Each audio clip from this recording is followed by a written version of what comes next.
ਸਤਿ ਸ੍ਰੀ ਅਕਾਲ। ਤੁਸੀਂ ਦੇਖ ਰਹੇ ਹੋ ਤਖਤ ਪੰਜਾਬ। ਮੈਂ ਤੁਹਾਡੇ ਨਾਲ ਸੁਖਵਿੰਦਰ ਸਿੰਘ, ਮੇਰੇ ਨਾਲ ਹੋਗੇ ਸਿਆਸੀ ਮਾਹਰ ਪ੍ਰੋਫੈਸਰ ਜਗਰੂਪ ਸਿੰਘ ਸੇਖੋਂ ਮੌਜੂਦ ਨੇ। ਅੱਜ ਗੱਲਬਾਤ ਹੋਏਗੀ ਪੰਜਾਬ ਦੇ ਉਹਨਾਂ ਮੁੱਦਿਆਂ ਦੀ ਜਿਨ੍ਹਾਂ ਨੂੰ ਐਡਰੈਸ ਕਰਨ ਦੀ ਲੋੜ ਹੈ। ਜਦੋਂ ਇੱਕ ਪਾਸੇ ਰਿਸ਼ਵਤਖੋਰੀ ਦਾ ਬੋਲਬਾਲਾ ਹੈ, ਸਰਕਾਰ ਨੇ ਆਪਣਾ ਹੈਲਪਲਾਈਨ ਨੰਬਰ ਜਾਰੀ ਕੀਤਾ, ਉਹਦੇ ਤੇ ਇਸ ਤਰ੍ਹਾਂ ਮਹਿਸੂਸ ਹੁੰਦਾ ਕਿ ਜਾਂਚ ਖੇਡਿਆ ਜਾਊਗਾ। ਕੋਈ ਇਧਰੋਂ ਭਾਵੇਂ ਕੋਈ ਝੂਠਾ ਇਲਜ਼ਾਮ ਲਾ ਦੇ ਜਾਂ ਸੱਚਾ ਹੋਵੇ, ਕੈਮਰੇ ਲਿਜਾਣ ਦੇਣਗੇ ਕਿ ਨਹੀਂ ਸਰਕਾਰੀ ਅਧਿਕਾਰੀ ਅੰਦਰ, ਉਹ ਵੀਡੀਓ ਦਾ ਕੀ ਬਣੇਗਾ। ਇਹ ਬੜੇ ਤਰ੍ਹਾਂ ਦੇ ਸਵਾਲ ਇਹਦੇ ਨਾਲ ਜੁੜ ਰਹੇ ਨੇ। ਵਿਰੋਧੀ ਧਿਰਾਂ ਭਾਵੇਂ ਕਹਿੰਦੀਆਂ ਨੇ ਕਿ ਭ੍ਰਿਸ਼ਟਾਚਾਰ ਨੂੰ ਏਦਾਂ ਖਤਮ ਨਹੀਂ ਕੀਤਾ ਜਾ ਸਕਦਾ, ਪਰ ਇਹਦਾ ਕੋਈ ਤਾਂ ਹੱਲ ਹੋਏਗਾ। ਭ੍ਰਿਸ਼ਟਾਚਾਰ ਹੈ ਕਿਸ ਪੱਧਰ ਦਾ, ਇਹ ਵੀ ਆਪਣੇ ਆਪ 'ਚ ਵੱਡਾ ਸਵਾਲ ਹੈ। ਇਸ ਉੱਤੇ ਗੱਲਬਾਤ ਕਰਾਂਗੇ, ਹੋਰ ਵੀ ਸਵਾਲ ਨਾਲੋਂ ਨਾਲ ਹੋਣਗੇ। ਸਵਾਗਤ ਹੈ ਤੁਹਾਡਾ ਪ੍ਰੋਫੈਸਰ ਸਾਹਿਬ। ਸ਼ੁਕਰੀਆ ਜੀ ਸੁਖਵਿੰਦਰ ਜੀ। ਸਭ ਨੰਬਰ ਜਾਰੀ ਹੋ ਗਿਆ, ਕੰਪਲੇਂਟ ਇੱਕ ਤਾਂ ਆ ਗਈ ਕਿ ਸਿੱਖਿਆ ਵਿਭਾਗ ਦੇ ਸਾਬਕਾ ਸਕੱਤਰ ਕ੍ਰਿਸ਼ਨ ਕੁਮਾਰ ਦੇ ਖਿਲਾਫ, ਕੁਝ ਹੋਰ ਵੀ ਕੋਈ ਤਹਿਸੀਲਦਾਰ ਦੇ ਖਿਲਾਫ ਕਰ ਰਿਹਾ, ਕੋਈ ਪਟਵਾਰੀ ਦੇ ਖਿਲਾਫ ਕਰ ਰਿਹਾ। ਇਹ ਤਾਂ ਇਦਾਂ ਲੱਗਦਾ ਹੈ ਕਿ ਅੱਧੀ ਮਸ਼ੀਨਰੀ ਜਾਂ ਕਹਿ ਲਓ ਕਿ ਸਾਰੀ ਮਸ਼ੀਨਰੀ ਤਾਂ ਹੁਣ ਇਸੇ ਪਾਸੇ ਲੱਗੀ ਰਹੂਗੀ ਕਿ ਸੱਚਾ ਕੌਣ ਹੈ ਤੇ ਝੂਠਾ ਕੌਣ ਹੈ। ਕਈ ਵਾਰੀ ਕੋਈ ਏਦਾਂ ਵੀ ਫਸਾ ਦੇਗਾ। ਨਹੀਂ, ਮੇਰੇ ਖਿਆਲ ਤੰਤਰ ਵਿਗੜਿਆ ਬਹੁਤ ਆ, ਤੇ ਖਾਸ ਕਰਕੇ ਤੁਸੀਂ ਜਿਹੜਾ ਰੈਵਨਿਊ ਮਹਿਕਮੇ ਵਾਲੇ ਦੀ ਗੱਲ ਕੀਤੀ ਆ, ਮੈਨੂੰ ਲੱਗਦਾ ਹੈ ਕਿ ਸਾਰੇ ਪੰਜਾਬ ਦੇ ਵਿੱਚੋਂ ਸ਼ਾਇਦ ਬਹੁਤ ਘੱਟ ਲੋਕ ਹੋਣਗੇ ਜਿਹੜੇ ਅਫਸਰ ਹੈਗੇ ਆ ਜੇ ਇਹਨਾਂ ਨੂੰ ਆਪਾਂ ਕਹਿ ਸਕਦੇ ਹਾਂ ਵੀ ਇਹ ਬਹੁਤ ਜ਼ਿਆਦਾ ਮਤਲਬ ਆਪਣਾ ਕੰਮ ਜਿਹੜਾ ਹੈਗਾ ਬਿਨਾਂ ਇਸ ਰਿਸ਼ਵਤ ਤੋਂ ਜਿਹੜਾ ਉਹ ਕਰਦੇ ਹੋਣਗੇ, ਕਿਉਂਕਿ ਵਰਤਾਰਾ ਬਣ ਗਿਆ ਸੀਗਾ। ਰਿਸ਼ਵਤ ਸਿਰਫ ਹੋ ਸਕਦਾ ਉਹ ਆਪਣੇ ਲਈ ਨਹੀਂ ਕਰਦੇ, ਪਰ ਜਿਸ ਕਿਸਮ ਦਾ ਤਾਣਾ ਬਾਣਾ ਸੀ ਪਿਛਲੀਆਂ ਸਰਕਾਰਾਂ ਦੇ ਸਮੇਂ ਦੇ ਵਿੱਚ, ਜਾਂ ਜਿਸ ਕਿਸਮ ਦਾ ਆਪਾਂ ਦੇਖਦੇ ਸੀਗੇ ਕਿ ਇਹਨਾਂ ਰਾਜਨੀਤਿਕ ਜਿਹੜੇ ਲੀਡਰ ਸੀਗੇ, ਜਿਹੜੇ ਪਾਵਰ ਦੇ ਵਿੱਚ ਸੀਗੇ, ਉਹਨਾਂ ਦਾ ਜੋ ਵਰਤਾਰਾ ਰਹਿੰਦਾ ਸੀਗਾ ਕਿ ਉਹਦੇ ਵਿੱਚ ਜਿਸ ਤਰੀਕੇ ਨਾਲ ਬਦਲੀਆਂ ਹੁੰਦੀਆਂ ਸੀ, ਟਰਾਂਸਫਰ ਹੁੰਦੀਆਂ ਸੀਗੀਆਂ, ਜਾਂ ਜਿਸ ਤਰੀਕੇ ਨਾਲ ਇਹ ਸਾਰੇ ਅਫਸਰ ਜਿਹੜੇ ਸੀ ਉਹਨਾਂ ਦੀ ਕਾਲ ਤੇ ਰਹਿੰਦੇ ਸੀਗੇ, ਪਟਵਾਰੀ ਹੋਇਆ, ਤਹਿਸੀਲਦਾਰ ਹੋਇਆ, BDO ਹੋਇਆ, ਦੂਸਰੇ ਤੀਸਰੇ। ਇਹ ਸਮੱਸਿਆ ਤਾਂ ਉਦੋਂ ਸ਼ੁਰੂ ਹੋਈ ਜਦੋਂ ਖਾਸ ਕਰਕੇ 1912 ਤੋਂ ਪਹਿਲੋਂ ਅਕਾਲੀ ਦਲ ਸਰਕਾਰ ਵੇਲੇ ਕਿ ਜਿਹੜਾ ਆਪਣਾ ਹਲਕਾਬੰਦੀ ਕਰ ਦਿੱਤੀ, ਕਿ ਜਿਹੜੀ ਸਬ ਡਿਵੀਜ਼ਨ ਸੀਗੀ ਜਾਂ ਜਿਹੜਾ ਤੁਹਾਡਾ ਆਪਣਾ ਜਿਹੜਾ ਹਲਕਾ ਸੀਗਾ ਇੱਕ MLA ਦਾ, ਉਹਨੂੰ ਸਬ ਡਿਵੀਜ਼ਨ ਦੇ ਨਾਲ ਪੂਰੀ ਤਰ੍ਹਾਂ ਜੋੜ ਦਿੱਤਾ ਤਾਂ ਕਿ ਉਹਦੇ ਵਿੱਚ ਹੈਗਾ ਵੀ ਤੁਹਾਡੇ ਕੋਲ ਸਾਰਾ ਕੁਝ ਇੱਕੇ ਥਾਂ ਤੇ ਆ ਜਾਵੇ। ਨਹੀਂ ਤੇ ਆਮ ਤੌਰ ਤੇ ਕੁਝ ਪਿੰਡ ਦੂਸਰੇ ਹਲਕੇ 'ਚ ਹੁੰਦੇ ਆ, ਕੁਝ ਦੂਸਰੇ ਹਲਕੇ 'ਚ ਹੁੰਦੇ ਆ, ਇਹ ਹੁੰਦਾ ਸੀ ਪਹਿਲਾਂ। ਪਰ ਜ਼ਿਆਦਾਤਰ ਇਹਨਾਂ ਨੇ ਬਾਅਦ ਦੇ ਵਿੱਚ ਜਦੋਂ ਹਲਕਾ ਇੰਚਾਰਜ ਵਾਲਾ ਕਨਸੈਪਟ ਸ਼ੁਰੂ ਕੀਤਾ ਵਾ ਤੇ ਉਹਦੇ ਵਿੱਚ ਇਹ ਸਾਰਾ ਇਸ ਕਿਸਮ ਦਾ ਤਾਣਾ ਬਾਣਾ ਕਰ ਲਿਆ ਸੀਗਾ, ਤਾਂ ਉਹ ਚੱਲੀ ਜਾਂਦਾ ਸੀਗਾ। ਤਾਂ ਕਹਿਣ ਤੋਂ ਭਾਵ ਹੈਗਾ ਵੀ ਇਹ ਵੱਡੀ ਸਮੱਸਿਆ ਤਾਂ ਹੈਗੀ, ਲੋਕੀ ਦੁਖੀ ਆ, ਔਰ ਇਹ ਰੋਜ਼ ਡੇ ਟੂ ਡੇ ਜਿਹੜਾ ਉਹਨਾਂ ਦੀ ਲਾਈਫ ਦੇ ਵਿੱਚ ਆ। ਇਹ ਠੀਕ ਆ ਕਿ ਦੁਨੀਆ ਦੇ ਇਹ ਨਹੀਂ ਆਪਾਂ ਕਹਿ ਸਕਦੇ ਵੀ ਕਰਪਸ਼ਨ ਬਿਲਕੁਲ ਹੀ ਆਪਾਂ ਜਿਹੜੀ ਹੈਗੀ ਉਹਨੂੰ ਖਤਮ ਕਰ ਸਕਦੇ ਹਾਂ, ਪਰ ਜਿਹੜੀ ਕਰਪਸ਼ਨ ਇੱਕ ਸਧਾਰਨ ਬੰਦੇ ਨੂੰ ਜਾਂ ਉਹਦੀ ਡੇ ਟੂ ਡੇ ਜਿਹੜੀ ਹੈਗੀ ਲਾਈਫ ਦੇ ਵਿੱਚ, ਤੁਸੀਂ ਸਰਟੀਫਿਕੇਟ ਬਣਾਉਣ ਜਾਣਾ ਵਾ, ਰਜਿਸਟਰੀਆਂ ਦਾ ਤਾਂ ਪੱਕਾ ਹੀ ਫਿਕਸ ਕੀਤਾ ਹੁੰਦਾ ਇਹਨਾਂ ਨੇ ਵੀ ਇੰਨਾ ਜਿਹੜਾ ਹੈਗਾ ਉੱਤੇ ਜਾਣਾ ਵਾ, ਇੰਨਾ ਇਹਨੂੰ ਦਓਗੇ। ਉਹ ਜਿਹੜੇ ਤੁਹਾਡੇ ਵਸੀਕਾ ਨਵੀਸ ਹੈਗੇ ਆ ਉਹ ਲੈ ਲੈਂਦੇ ਆ। ਪਟਵਾਰੀ ਕੋਲ ਇੰਤਕਾਲ ਦੀ ਉਹ ਲੈਣੀ, ਫਰਦ ਲੈਣੀ ਆ, ਉਹਦਾ 500 ਰੁਪਇਆ ਵੱਖਰਾ ਰੱਖ ਲੈਂਦੇ ਆ, ਇੰਤਕਾਲ ਤੇ ਮੋਹਰ, ਇਹ ਸਾਰਾ ਕੁਝ ਚੱਲਦਾ। ਇਹ ਬੜਾ ਤਕੜਾ ਸਟਰੋਂਗ ਨੈਟਵਰਕ ਹੈਗਾ। ਮੇਰੇ ਖਿਆਲ ਹੈਲਪਲਾਈਨ ਤੋਂ ਥੋੜਾ ਹੋਰ ਅੱਗੇ ਜਾਣ ਦੀ ਲੋੜ ਹੈਗੀ। ਹੈਲਪਲਾਈਨ ਚੰਗੀ ਚੀਜ਼ ਹੈਗੀ ਆ, ਪਰ ਹੈਲਪਲਾਈਨ ਦਾ ਇਹ ਵੀ ਹੈਗਾ ਕਿ ਜਿਹੜੇ ਦੂਸਰੇ ਐਲੀਮੈਂਟ ਹੈਗੇ ਆ ਕਿਤੇ ਉਹ ਬਲੈਕਮੇਲਿੰਗ ਨਾ ਸ਼ੁਰੂ ਕਰ ਦੇਣ, ਖਾਸ ਕਰਕੇ ਅਫਸਰਾਂ ਦੀ ਬਲੈਕਮੇਲਿੰਗ ਨਾ ਸ਼ੁਰੂ ਕਰ ਦੇਣ, ਜਾਂ ਹੋਰ ਇਸ ਕਿਸਮ ਦਾ ਜਿਹੜਾ ਆਪ ਹੀ ਨਾ ਜਿਹੜਾ ਵਿੱਚ ਮਿਡਲਮੈਨ ਜਾਂ ਲਿੰਕਮੈਨ ਬਣ ਜਾਣ। ਕਿਉਂਕਿ ਸਾਡੇ ਇਹ ਬੜਾ ਅੱਜ ਕੱਲ੍ਹ ਰਿਵਾਜ ਹੁੰਦਾ ਨਾ ਕਿ ਜਿਹਨੂੰ ਥੋੜ੍ਹੀ ਜਿਹੀ ਹਵਾ ਮਿਲਦੀ ਆ ਉਹ ਚੌਧਰੀ ਬਣ ਕੇ ਬਹਿ ਜਾਂਦਾ। ਜਿੱਦਾਂ ਆਪਾਂ ਦੇਖਿਆ ਸੀਗਾ, ਅਜੇ ਨਾ MLA ਨੇ ਸਹੁੰ ਚੁੱਕੀ ਸੀਗੀ, ਨਾ ਉਹਨੂੰ ਕੋਈ ਸੰਵਿਧਾਨਕ ਕੋਈ ਉਸ ਕਿਸਮ ਦੀ ਅਥਾਰਟੀ ਸੀਗੀ, ਉਹਨਾਂ ਨੇ ਜਾ ਕੇ ਰੇਡ ਮਾਰਨੇ ਸ਼ੁਰੂ ਕਰ ਦਿੱਤੇ। ਤੇ ਮੈਨੂੰ ਲੱਗਦਾ ਵੀ ਇਹੋ ਜਿਹਾ ਜਿਹੜੀ ਆਪ ਦਰਾਪਾਂ ਨੂੰ ਉਹ ਤੋਂ ਬਚਣਾ ਚਾਹੀਦਾ। ਇਹ ਜਿਹੜੇ MLA ਆਏ ਸਦਾ ਵਾਸਤੇ ਨਹੀਂ ਹੈਗੇ, ਇਹ ਤੋਂ ਪਹਿਲਾਂ ਬਹੁਤ ਵੱਡੇ ਵੱਡੇ ਖੁਦਾ ਰਹਿ ਕੇ ਗਏ ਇੱਥੋਂ, ਜਿਹੜੇ ਆਪਣੇ ਆਪ ਨੂੰ ਜਿਹੜਾ ਉਹ ਰੱਬ ਸਮਝਦੇ ਸੀਗੇ ਕਿ ਸਾਨੂੰ ਕੋਈ ਹਿਲਾ ਨਹੀਂ ਸਕਦਾ, ਜਾਂ ਸਾਡੀ ਜਿਹੜੇ ਜਿੱਦਾਂ ਅਸੀਂ ਕਹਿੰਦੇ ਦਿਨ ਨੂੰ ਰਾਤ ਬਣਾ ਦਿੰਦੇ ਸੀ, ਰਾਤ ਨੂੰ ਦਿਨ ਬਣਾ ਸਕਦੇ ਸੀਗੇ। ਮੈਨੂੰ ਲੱਗਦਾ ਹੈ ਕਿ ਜੋਸ਼ ਹੈਗਾ ਜ਼ਰੂਰ ਆ, ਬਹੁਤ ਲੋੜ ਹੈਗੀ ਆ, ਪਰ ਜੋਸ਼ ਦੇ ਨਾਲ ਜਿਹੜੀ ਹੋਸ਼ ਹੈਗੀ ਆ, ਕਿਉਂਕਿ ਜੇ ਇਹ ਲਾਈਨ ਸ਼ੁਰੂ ਹੋ ਗਈ ਆ ਤੇ ਉਹਦੇ ਉੱਤੇ ਹੋ ਸਕਦਾ ਇਹ ਜਿਹੜੇ ਖਾਸ ਕਰਕੇ ਸਰਕਾਰ ਦੇ ਫੈਸਲੇ ਆ ਜਾਂ ਪਹਿਲੇ ਸਮੇਂ ਜਿਹੜੇ ਫੈਸਲੇ ਹੋਏ ਆ ਉਹਨਾਂ ਦੇ ਲੋਕੀ ਕਿੰਤੂ ਪਰੰਤੂ ਕਰਨ। ਕਿਉਂਕਿ ਮੈਨੂੰ ਪਤਾ ਲੱਗਾ ਸੀਗਾ, ਮੈਨੂੰ ਇਹ ਇਨਫੋਰਮੇਸ਼ਨ ਤਾਂ ਨਹੀਂ ਹੈਗੀ ਵੀ ਇਹਨਾਂ ਨੇ ਪੁੱਛ ਲਿਆ ਵੀ ਜਿਹੜੇ ਤੁਸੀਂ ਆ 5 ਸ਼ਾਇਦ ਮੇਰੇ ਖਿਆਲ MPਆਂ ਨੂੰ ਰਾਜ ਸਭਾ ਦੇ ਵਿੱਚ ਜਿਹੜਾ ਘਲਾ ਰਿਹਾ, ਜੋ ਪਤਾ ਨਹੀਂ ਇੱਦਾਂ ਦੀ ਗੱਲ ਹੈਗੀ ਨਹੀਂ ਹੈਗੀ, ਪਰ ਹਵਾ ਦੇ ਵਿੱਚ ਗੱਲ ਹੈਗੀ, ਉਹਨਾਂ ਬਾਰੇ ਪੁੱਛ ਲਿਆ ਵੀ ਦੱਸਿਆ ਜਾਵੇ ਵੀ ਇਹਨਾਂ ਦਾ ਕੀ ਹਿਸਾਬ ਕਿਤਾਬ ਆ। ਕਿਉਂਕਿ ਉਹਦੇ ਵਿੱਚ ਕੁਝ ਬੰਦੇ ਤਾਂ ਇੱਦਾਂ ਦੇ ਹੈਗੇ ਆ ਜਿਹੜੇ ਬੰਦੇ ਆਪਣੇ ਆਪ ਨੂੰ ਕਹਿੰਦੇ ਕੁਛ ਆ, ਪਰ ਉਹਦਾ ਕਿਰਦਾਰ ਜਿਹੜਾ ਹੈਗਾ ਉਹ ਬਿਲਕੁਲ ਉਸ ਕਹਿਣ ਕਹਾਉਣ ਤੋਂ ਵੱਖਰਾ ਹੈ। ਉਹ ਆਮ ਆਦਮੀ ਨਹੀਂ ਹੈਗੇ, ਨਾ ਉਹ ਆਮ ਆਦਮੀ ਨੂੰ ਰਿਪਰੈਜ਼ੈਂਟ ਕਰਦੇ ਆ, ਉਹ ਇੱਕ ਉਸ ਨਿਜ਼ਾਮ ਨੂੰ ਰਿਪਰੈਜ਼ੈਂਟ ਕਰਦੇ ਆ ਜਿਹੜਾ ਇਹਨਾਂ ਚੋਣਾਂ ਦੇ ਵਿੱਚ ਜਿਹਦੇ ਖਿਲਾਫ ਫਤਵਾ ਆਇਆ ਸੀਗਾ। ਤੇ ਜੇ ਸਰਕਾਰ ਉਹਨੂੰ ਅਡਾਪਟ ਕਰ ਰਹੀ ਆ, ਇੱਕ ਪਾਸੇ ਹੈਲਪਲਾਈਨ ਦੇ ਰਹੀ ਆ, ਤੇ ਮੈਨੂੰ ਲੱਗਦਾ ਕਿ ਬਹੁਤ ਵੱਡੀ ਕੰਟਰਾਡਿਕਸ਼ਨ ਆ। ਔਰ ਇਹ ਕੰਟਰਾਡਿਕਸ਼ਨ ਜਿਹੜੀ ਹੈਗੀ ਆ, ਇਹਦਾ ਅਸਲੀ ਜਿਹੜਾ ਨੁਕਸਾਨ ਆ ਉਹ ਸਰਕਾਰ ਨੂੰ ਹੋਊਗਾ। ਲੋਕੀ ਤਾਂ ਪਹਿਲਾਂ ਵੀ ਉਹਨੇ ਹੋਣ ਡਈ ਸੀਗੀ, ਦੜੇ ਜਾਂਦੇ ਸੀਗੇ, ਰਗੜੇ ਜਾਂਦੇ ਸੀਗੇ। ਉਹਨਾਂ ਨੇ ਖੁੱਲ ਕੇ ਇਹਨਾਂ ਨੂੰ ਜਿਹੜਾ ਹੈਗਾ ਫਤਵਾ ਦਿੱਤਾ। ਤੇ ਮੇਰਾ ਖਿਆਲ ਆ ਵੀ ਇਹ ਸਿੰਬੋਲਿਕ ਚੀਜ਼ਾਂ ਹੈਗੀਆਂ। ਹੈਲਪਲਾਈਨ ਠੀਕ ਆ ਕਿ ਇੱਕ ਹੈਲਪਲਾਈਨ ਉਹਨਾਂ ਭਾਰ ਚੁੱਕ ਲੂਗੀ ਕਿ ਭਗਵੰਤ ਮਾਨ ਜਿਹੜੇ ਹੈਗੇ ਉਹਨਾਂ ਦੇ ਜਿਹੜਾ CMO ਆਫਿਸ ਵਾ ਉਹਦੇ ਵਿੱਚ ਇੰਨਾ ਢਾਂਚਾ ਹੈਗਾ। ਕਿਉਂਕਿ ਜੇ ਤੁਹਾਡੀ ਜਿਹੜੀ ਹੈਗੀ ਇਨਪੁਟ, ਖਾਸ ਕਰਕੇ ਡਿਮਾਂਡ ਇੰਨੀ ਜ਼ਿਆਦਾ ਵੱਧ ਜਾਂਦੀ ਆ, ਇਨਪੁਟ ਇੰਨੀ ਵੱਧ ਜਾਂਦੀ ਆ, ਤੇ ਤੁਸੀਂ ਉਹਦੇ ਵਿੱਚੋਂ ਕੋਈ ਡਿਸੀਜਨ ਨਹੀਂ ਲੈ ਸਕਦੇ, ਤਾਂ ਉਹ ਪ੍ਰੋਸੈਸ ਨਹੀਂ ਹੁੰਦਾ, ਰਿਜ਼ੋਲਵ ਨਹੀਂ ਹੁੰਦਾ, ਤੇ ਲੋਕੀ ਤੇ 2-3 ਮਹੀਨਿਆਂ ਬਾਅਦ ਫਰਸਟ੍ਰੇਟ ਹੋਣਾ ਸ਼ੁਰੂ ਹੋ ਜਾਣਗੇ ਔਰ ਫਿਰ ਉਹੀ ਵਿਵਹਾਰ ਸ਼ੁਰੂ ਹੋ ਜਾਊਗਾ। ਮੇਰਾ ਖਿਆਲ ਹੈ ਕਿ ਇਸ ਤੋਂ ਅੱਗੇ ਜਾ ਕੇ ਕੁਝ ਹੋਰ ਕਰਨ ਦੀ ਲੋੜ ਸੀ। ਸ਼ਾਇਦ ਸਰਕਾਰ ਦੇ ਵਿੱਚ ਬਹੁਤ ਇਹਨਾਂ ਦੇ ਵੱਡੇ ਸਲਾਹਕਾਰ ਬੈਠੇ ਆ, ਟੈਕਨੋਕਰੈਟ ਬੈਠੇ, ਉਹਨਾਂ ਨੂੰ ਦੱਸਦੇ ਹੋਣਗੇ। ਪਰ ਧਰਾਤਲ ਦੇ ਉੱਤੇ ਜਿਹੜਾ ਹੈਗਾ ਇਹ ਕਰਪਸ਼ਨ ਦਾ ਮੁੱਦਾ ਬਹੁਤ ਵੱਡਾ ਮੁੱਦਾ ਹੈ। ਔਰ ਇਸ ਇਲੈਕਸ਼ਨ ਦੇ ਵਿੱਚ ਜੇ ਲੋਕਾਂ ਨੇ ਫਤਵਾ ਦਿੱਤਾ ਵਾ ਤੇ ਉਹ ਜਿਹੜੀ ਕਰਪਸ਼ਨ ਹੈਗੀ ਆ ਉਹਨੂੰ ਖਤਮ ਕਰਨ ਦੇ ਹੱਕ ਦੇ ਵਿੱਚ ਦਿੱਤਾ ਵਾ। ਜੀ ਬਿਲਕੁਲ। ਇੱਕ ਪ੍ਰੋਫੈਸਰ ਸਾਹਿਬ ਹੋਰ ਗੱਲ ਹੈ ਕਿ ਸਰਕਾਰ ਕਹਿੰਦੀ ਆ ਕਿ ਅਸੀਂ ਪਿੰਡਾਂ ਨੂੰ ਜਿਹੜਾ ਮਜ਼ਬੂਤ ਕਰਨਾ, ਪੰਚਾਇਤਾਂ ਦੇ ਫੰਡ ਰੋਕੇ ਗਏ। ਉਧਰ ਇੱਕ ਕੇਂਦਰ ਨੇ ਪਿੱਛੇ ਜੇ RDF ਜਿਹੜੇ ਰੂਰਲ ਡਿਵੈਲਪਮੈਂਟ ਫੰਡ ਸੀ ਪੇਂਡੂ ਖੇਤਰ ਦੇ, ਉਹ ਰੋਕ ਦਿੱਤੇ। ਉਹ ਵੀ ਕਹਿੰਦੇ ਸੀ ਜਾਂਚ ਕਰੋ। ਇਹ ਵੀ ਹੁਣ ਕਹਿੰਦੇ ਕਿ ਅਸੀਂ ਜਾਂਚ ਕਰਨੀ ਆ। ਪੰਚਾਇਤਾਂ ਨੂੰ ਕਹਿਤਾ ਕਿ ਤੁਸੀਂ ਖਾਤਿਆਂ ਦੇ ਵਿੱਚੋਂ ਕੋਈ ਖਰਚਾ ਨਹੀਂ ਕਰਨਾ। ਹੁਕਮ ਵੀ ਪਾਸ ਹੋ ਗਏ। ਪਰ ਅਸਲ ਦੇ ਵਿੱਚ ਜੇ ਆਪਾਂ ਸੋਚੀਏ ਕਿ ਪੰਚਾਇਤ ਦਾ ਜਾਂ ਕਹਿ ਲਓ ਕਿ ਪਿੰਡਾਂ ਦਾ ਵਿਕਾਸ ਜਿਹੜਾ ਆ ਉਹ ਕਿਸ ਦਿਸ਼ਾ ਵੱਲ ਨੂੰ ਤੁਰਨਾ ਚਾਹੀਦਾ ਹੈ? ਹੁਣ ਜੇ ਸਰਕਾਰ ਬਣਾਉਣਾ ਹੀ ਚਾਹੁੰਦੀ ਹੈ ਰੰਗਲਾ ਪੰਜਾਬ, ਜੇ ਇਸ ਤਰ੍ਹਾਂ ਫੰਡ ਰੋਕ ਕੇ ਕੋਈ ਜਾਂਚ ਪੜਤਾਲ ਕਰਨੀ ਹੈ, ਕਹਿੰਦੇ ਕਈ ਸਾਬਕਾ ਸਰਪੰਚ ਤਾਂ ਕੀ ਇਦੋਂ ਅੱਗੇ ਗਾਹ ਪਹੁੰਚ ਜਾਣੀ ਜਾਂਚ ਮੰਤਰੀਆਂ ਤੱਕ ਵੀ ਪਹੁੰਚ ਸਕਦੀ ਹੈ ਕਿ ਕਿੱਥੇ ਕਿੱਥੇ ਜਾਂਦਾ ਰਿਹਾ ਫੰਡ। ਇਹ ਬਿਲਕੁਲ ਆ, ਸਭ ਨੂੰ ਪਤਾ। ਤੁਸੀਂ ਪਿੰਡ ਦੇ ਵਿੱਚ ਚਲੇ ਜਾਓ, ਕਿਸੇ ਪਿੰਡ ਦੇ ਵਿੱਚ ਜੇ ਤੁਸੀਂ ਕਿ ਪਿੰਡ ਨੂੰ ਬਿਲੋਂਗ ਕਰਦੇ ਹੋ, ਉੱਥੇ ਤੁਸੀਂ ਜਿਹੜਾ ਸ਼ਹਿਰ 'ਚ ਰਹਿੰਦਾ ਵਾ 2-4 ਦਿਨ ਰਵੇ, ਉੱਥੇ ਨੂੰ ਸਾਰਾ ਪਤਾ ਲੱਗ ਜਾਂਦਾ। ਅਸਲ ਦੇ ਵਿੱਚ ਜਿਹੜਾ ਪੰਚਾਇਤੀ ਰਾਜ 73rd ਅਮੈਂਡਮੈਂਟ ਜਿਹੜੀ ਹੋਈ ਸੀਗੀ ਉਹ ਪੰਜਾਬ ਦੇ ਵਿੱਚ ਨਾ ਤਾਂ ਉਹਦੀ ਸਪਿਰਿਟ ਤਾਂ ਬਹੁਤ ਦੂਰ ਦੀ ਗੱਲ ਸੀਗੀ, ਉਹ ਅੱਖਰਾਂ ਦੇ ਵਿੱਚ ਵੀ ਲਾਗੂ ਨਹੀਂ ਹੋਈ। ਡੀਸੈਂਟਰਲਾਈਜ਼ ਹੋਇਆ ਹੀ ਨਹੀਂ ਕੰਮ ਕਿ ਜਿਹੜੀਆਂ ਪਾਵਰਾਂ, ਜਿਹੜੀਆਂ ਰਿਸਪੌਂਸਿਬਿਲਿਟੀ, ਜਿਹੜੇ ਫੰਡਸ ਪੰਚਾਇਤਾਂ ਨੂੰ ਆਉਣੇ ਚਾਹੀਦੇ ਸੀ ਉਹ ਕਿਸੇ ਨੇ ਨਹੀਂ ਕੀਤੇ। 15 ਸਾਲ ਕਾਂਗਰਸ ਰਹੀ ਆ, 15 ਸਾਲ ਇਹ ਰਹੀ ਆ। ਮੈਂ ਤੇ ਇਹ ਗੱਲ ਕਹੂੰਗਾ ਕਿ ਕਿਉਂਕਿ ਬਹੁਤ ਵੱਡਾ ਮਸਲਾ ਵੀ ਹੈਗਾ ਵਾ, ਤੁਸੀਂ ਬੰਦੇ ਬਾਹਰੋਂ ਨਹੀਂ ਲੈ ਕੇ ਆਉਣੇ। ਅਗਲੀਆਂ ਪੰਚਾਇਤ ਦੀਆਂ ਚੋਣਾਂ ਜਿਹੜੀਆਂ ਹੋਣੀਆਂ, ਕਿਉਂਕਿ ਹੋ ਕੀ ਰਿਹਾ ਵਾ, ਜਿਹੜੀ ਪਾਰਟੀ ਸਰਕਾਰ ਬਣਾਉਂਦੀ ਆ ਉਹ ਧੱਕੇ ਦੇ ਨਾਲ ਜਾਂ ਲੋਕੀ ਉਹਦੇ ਧੜੇ ਦੇ ਨਾਲ ਉਹਨਾਂ ਦੀਆਂ ਪੰਚਾਇਤਾਂ ਬਣ ਜਾਂਦੀਆਂ। ਇਸ ਕਰਕੇ 5 ਸਾਲ ਸਰਕਾਰ ਵੀ ਤੁਹਾਡੀ ਤੇ ਪੰਚਾਇਤਾਂ ਵੀ ਤੁਹਾਡੀਆਂ, ਕੋਈ ਨੂੰ ਪੁੱਛਣ ਵਾਲਾ ਨਹੀਂਗਾ। ਇਹ ਸਰਕਾਰ ਨੂੰ ਇੱਕ ਕੰਮ ਕਰਨਾ ਚਾਹੀਦਾ, ਪੰਚਾਇਤਾਂ ਸਾਡੀਆਂ ਪਾਰਟੀ ਲੈਸ ਬੇਸਿਸ ਦੇ ਉੱਤੇ ਹੀ ਜਿਹੜੀਆਂ ਵਾ ਉਹ ਬਣਦੀਆਂ ਵਾ ਹੁੰਦੀਆਂ। ਜਿੰਨੀਆਂ ਤੁਹਾਡੀਆਂ ਗ੍ਰਾਸ ਰੂਟ ਲੈਵਲ ਇੰਸਟੀਟਿਊਸ਼ਨਸ ਹੈਗੀਆਂ ਵਾ, ਚਾਹੇ ਉਹ ਮਿਊਨਿਸਪਲ ਕਮੇਟੀ ਹੈਗੀਆਂ, ਚਾਹੇ ਇਵਨ ਕਾਰਪੋਰੇਸ਼ਨਸ ਹੈਗੀਆਂ ਵਾ, ਇਹਨਾਂ ਦੇ ਉੱਤੇ ਕੋਈ ਡਿਫੈਕਸ਼ਨ ਵਾਲਾ ਪਾਰਟ ਲਾਗੂ ਨਹੀਂ ਹੁੰਦਾ। ਮੇਰਾ ਤਾਂ ਇਹ ਇਹਨਾਂ ਨੂੰ ਸਲਾਹ ਹੈਗੀ ਆ ਕਿ ਪਿੰਡਾਂ ਦੀਆਂ ਪੰਚਾਇਤਾਂ ਨੂੰ ਇਹ ਇਮਾਨਦਾਰ ਤਰੀਕੇ ਨਾਲ ਭਗਵੰਤ ਸਿੰਘ ਮਾਨ ਦੀ ਗਵਰਨਮੈਂਟ ਇਹ ਤਹੀਆ ਕਰ ਲਏ ਕਿ ਪਿੰਡ ਦੇ ਸਰਪੰਚ ਦੀ ਜਾਂ ਪੰਚਾਇਤ ਦੀ ਇਲੈਕਸ਼ਨ ਦੇ ਵਿੱਚ ਕਿਸੇ ਬਿਊਰੋਕ੍ਰੇਸੀ ਨੂੰ ਇੰਟਰਵੀਨ ਨਹੀਂ ਕਰਨ ਦਿੱਤਾ ਜਾਊਗਾ। ਸਾਨੂੰ ਪਤਾ ਹੈ ਕਿ ਜਿਹਦਾ ਕੋਈ ਭੈਣ ਭਰਾਈ ਪੁਲਿਸ ਦੇ ਵਿੱਚ ਅਫਸਰ ਲੱਗਾ ਵਾ ਜਾਂ ਬਿਊਰੋਕ੍ਰੇਸੀ ਦੇ ਵਿੱਚ ਵਾ, ਉਹ ਧੱਕੇ ਨਾਲ ਆਪਣੇ ਸਰਪੰਚ ਬਣਾ ਲੈਂਦੇ ਆ, ਜਾਂ ਜਿਹੜਾ MLA ਦੇ ਨਾਲ ਜਿਹਦੀ ਗੰਢ ਧੁੱਪ ਹੋ ਜਾਂਦੀ ਆ। ਇਹ ਸਰਕਾਰ ਦੀ ਸਭ ਤੋਂ ਵੱਡਾ ਜਿਹੜਾ ਫਤਵਾ ਇਹ ਦਿੱਤਾ ਕਿ ਇਹਨਾਂ ਨੂੰ ਲੋਕਾਂ ਨੇ ਧੜੇਬੰਦੀ ਤੋਂ ਉੱਠ ਕੇ ਫਤਵਾ ਦਿੱਤਾ। ਇਹਨਾਂ ਨੂੰ ਜਿਹੜੀਆਂ ਇੰਨੀਆਂ ਵੋਟਾਂ ਪਾਈਆਂ ਵਾ, ਤੇ ਜੇ ਤੁਹਾਡਾ ਜਿਹੜੀ ਰੂਟ ਕਾਜ਼ ਹੈਗੀ, ਜਿਹੜੀ ਜੜ ਹੈਗੀ ਆ ਧੜੇਬੰਦੀ ਵਾਲੀ, ਧੜੇਬੰਦੀਆਂ ਪੰਚਾਇਤਾਂ 'ਚ ਹੁੰਦੀਆਂ, ਉੱਥੇ ਲੜਾਈਆਂ ਹੁੰਦੀਆਂ, ਉੱਥੇ ਖਰਚਾ ਹੁੰਦਾ ਵਾ, ਉਹ ਪਾਰਟੀਆਂ ਦੇ ਸਰਪੰਚ ਬਣਦੇ ਆ। ਤੇ ਮੈਨੂੰ ਤੇ ਲੱਗਦਾ ਵੀ ਜੇ ਇਹ ਪਿੰਡ ਦੇ ਲੋਕਾਂ ਨੂੰ, ਇਹ ਤਾਂ ਇਹਨਾਂ ਨੇ ਕਿਉਂਕਿ ਲਾਅ ਤਾਂ ਨਹੀਂ ਬਣਾ ਸਕਦੇ ਵੀ ਪੜ੍ਹਿਆ ਲਿਖਿਆ ਸਰਪੰਚ ਹੋਣਾ ਚਾਹੀਦਾ, ਪਰ ਜੇ ਫ੍ਰੀ ਹੈਂਡ ਦੇ ਦੇਣ, ਖਾਸ ਕਰਕੇ ਧਾਲੀਵਾਲ ਸਾਹਿਬ ਖੁਦ ਸਰਪੰਚ ਰਹੇ ਆ, ਕਿ ਜਿਹੜਾ ਮਰਜ਼ੀ ਸਰਪੰਚ ਬਣਦਾ, ਜਿਹਨੂੰ ਪਿੰਡ ਦੇ ਲੋਕ ਸਰਪੰਚ ਬਣਾਉਂਦੇ ਆ, ਔਰ ਮੈਂ ਦਾਅਵੇ ਨਾਲ ਕਹਿ ਸਕਦਾ 70-80% 90% ਜਿਹੜੇ ਸਰਪੰਚ ਹੈਗੇ ਆ ਉਹ ਚੰਗੇ ਸਰਪੰਚ ਅੱਗੇ ਆਉਣਗੇ। ਕਿਉਂਕਿ ਪਿੰਡਾਂ ਦੀਆਂ ਪੰਚਾਇਤਾਂ ਦੇ ਵਿੱਚ ਮੈਂ ਵੇਖਿਆ, ਮੇਰੇ ਆਪਣੇ ਪਿੰਡ ਦੇ ਵਿੱਚ ਮੈਂ ਹੈਰਾਨ ਹੋ ਜਾਂਦਾ ਸੀਗਾ ਜਦੋਂ ਪੰਚਾਇਤਾਂ ਦੀਆਂ ਇਲੈਕਸ਼ਨਾਂ ਹੁੰਦੀਆਂ ਸੀਗੀਆਂ। ਤੁਸੀਂ ਜੋ ਬਲੀਵ ਮੀ, ਜਦੋਂ ਦੱਸਦੇ ਸੀਗੇ ਕਿ 20 ਲੱਖ ਖਰਚਾ ਹੋ ਗਿਆ, 15 ਲੱਖ ਖਰਚਾ ਹੋ ਗਿਆ, ਉਹਦਾ 25 ਲੱਖ ਖਰਚਾ ਹੋ ਗਿਆ, ਸ਼ਾਇਦ ਕੁਝ ਵੱਡੇ ਪਿੰਡਾਂ 'ਚ ਹੋਰ ਜ਼ਿਆਦਾ ਹੁੰਦੀਆਂ ਹੋਣਗੀਆਂ, ਤੇ ਜਦੋਂ ਇੰਨੇ ਪੈਸੇ ਖਰਚ ਕੇ ਸਰਪੰਚ ਬਣਦਾ ਵਾ ਜਾਂ ਮੈਂਬਰ ਬਣਦਾ ਵਾ, ਉਹ ਜਿਹੜਾ ਹੈਗਾ ਵਾ ਉਹ ਤੋਂ ਆਪਾਂ ਚੰਗੇ ਕੰਮ ਦੀ ਆਸ ਨਹੀਂ ਰੱਖ ਸਕਦੇ। ਦੂਸਰਾ ਹੈਗਾ ਕਿ ਉੱਥੇ ਨੈਟਵਰਕਿੰਗ ਬਹੁਤ ਆ।